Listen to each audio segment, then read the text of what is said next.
ఇండస్ట్రీలో మళ్లీ మెరుపులు మొదలయ్యాయి. బాక్సాఫీస్ దగ్గర వెలుగులు నిండిపోయాయి. సంక్రాంతికి వస్తున్న తర్వాత మళ్లీ బయ్యర్లు డబ్బులు చూడలేదు. మధ్యలో కొన్ని సినిమాలు వచ్చినా లాభం కంటే నష్టాలు తీసుకొచ్చిన సినిమాలే ఎక్కువ. ఓటీటీ ప్రభావం, నాసిరకం కథల సమస్యలు లాంటి కారణాలతో టాలీవుడ్ బాక్సాఫీస్ కాస్త నెమ్మదించింది. కానీ 2025 సెప్టెంబర్ నుంచి ఆ పరిస్థితి పూర్తిగా మారిపోయింది. ఒక్కసారిగా చిన్న సినిమాలు, పెద్ద సినిమాలు బాక్సాఫీస్ వద్ద అదరగొట్టడం మొదలుపెట్టాయి. థియేటర్లో హౌస్ఫుల్ బోర్డులు తిరిగి కనిపిస్తున్నాయి. నిర్మాతలు మళ్లీ సాహసాలు చేయడానికి సిద్ధమవుతున్నారు. ప్రేక్షకులు కంటెంట్ ఉన్న సినిమాలను థియేటర్లో చూడడానికి ఉత్సాహంగా వస్తున్నారు. మొత్తానికి టాలీవుడ్ కు మళ్లీ గోల్డెన్ ఎరా మొదలైనట్లే. బడ్జెట్ భారీగా ఉండాల్సిన అవసరం లేదు, కంటెంట్ ఉంటే చాలు అని నిరూపించిన చిత్రం లిటిల్ హార్ట్స్. కేవలం 3 కోట్ల బడ్జెట్ తో తెరకెక్కిన ఈ feel good romantic drama mouth talk తో పెద్ద సినిమాలకు సవాల్గా నిలిచింది. కామెడీ, రియలిస్టిక్ డైలాగ్స్, సంగీతం అన్ని ఆడియన్స్ కు కనెక్ట్ అయ్యాయి. ఈ సినిమా 40 కోట్లకు పైగా వసూళ్లు సాధించడం చిన్న సినిమా నిర్మాతలకు కొత్త ఆశ నింపింది. లిటిల్ హార్ట్ సక్సెస్ తర్వాత ఇండస్ట్రీలో కొత్త దర్శకులు, కొత్త కథలకు ఊపొచ్చింది. పెద్ద స్టార్లు లేకుండానే థియేటర్లను నింపగలమనే ధైర్యాన్ని లిటిల్ హార్ట్స్ ఇచ్చింది. ఆ తర్వాత రంగంలోకి దిగింది మిరాయి.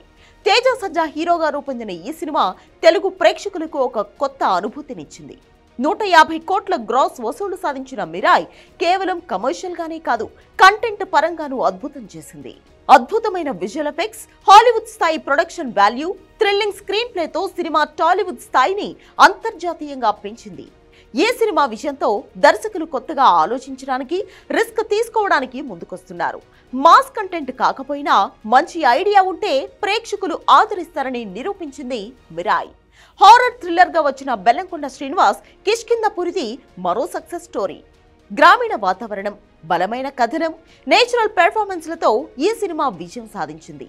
ఈ సినిమాలన్నీ స్టార్ పవర్ కంటే కథ పవర్ పెద్దది అని నిరూపించి ఇండస్ట్రీలో కంటెంట్ ఈస్ కింగ్ అనే మాటకు నిదర్శనంగా నిలిచాయి. సెప్టెంబర్లోనే వచ్చిన మరో tsunami power star Pawan Kalyan OG. Tollywood లో తుఫాను సృష్టించింది ఈ చిత్రం. భారీ స్కేల్, యాక్షన్ సీక్వెన్స్లు, పవన్ స్టామినా ఇవన్నీ కలిసి సినిమా 300 కోట్లకు పైగా గ్రాస్ వసూలు చేయడంలో కీలక పాత్ర పోషించాయి. ఓజీ విజయం పవన్ అభిమానులకే కాదు, మొత్తం టాలీవుడ్కే బూస్ట్ ఇచ్చింది. రీజనల్ సినిమాగా వచ్చి పాన్ ఇండియన్ సినిమాలను సవాల్ చేసింది ఓజీ. సుజీత్ ఈ సినిమాతో పవన్ అభిమానుల దాహాన్ని మొత్తం తీర్చేశాడు. పైగా దీనికి సీక్వెల్, ప్రీక్వెల్ చేస్తారని పవన్ చెప్పడంతో గాల్లో తేలిపోతున్నారు ఫ్యాన్స్. ఇదే దూకుడు కొనసాగిస్తే ఇప్పుడు కాంతారా చాప్టర్ 1 బాక్సాఫీస్ ను కుదిపేస్తోంది. కన్నడ డబ్బింగ్ సినిమా అయినా కూడా తెలుగు వర్షన్ అద్భుతంగా ఆడుతుంది. ప్రేక్షకులకు థియేటర్లలో పూనకలు తెప్పిస్తుంది ఈ చిత్రం. మొత్తంగా సెప్టెంబర్ 5న వచ్చిన లిటిల్ హార్ట్స్ నుంచి అక్టోబర్ 2న వచ్చిన కాంతారా చాప్టర్ 1 వరకు 1000 కోట్ల బిజినెస్ జరిగింది. ఈ విజయాలు ఇండస్ట్రీలో కొత్త ఉత్సాహం, కొత్త నమ్మకం తీసుకొస్తున్నాయి. నిర్మాతలు కంటెంట్ పై దృష్టి పెడుతున్నారు. దర్శకులు కొత్త ప్రయోగాలకు సిద్ధమవుతున్నారు. ప్రేక్షకులు కూడా మంచి సినిమాలను గుర్తించి ప్రోత్సహిస్తున్నారు. థియేటర్ బిజినెస్ మళ్లీ ఉత్సాహంగా నడుస్తోంది. ఓటీటీలు కూడా తెలుగు సినిమాలపై దృష్టి పెడుతున్నాయి. మొత్తానికి టాలీవుడ్ కు గోల్డెన్ టైం మొదలైంది. ఇదే దూకుడు రాబోయే సినిమాలు కూడా కంటిన్యూ చేస్తే అంతకంటే కావాల్సిందేమీ లేదు.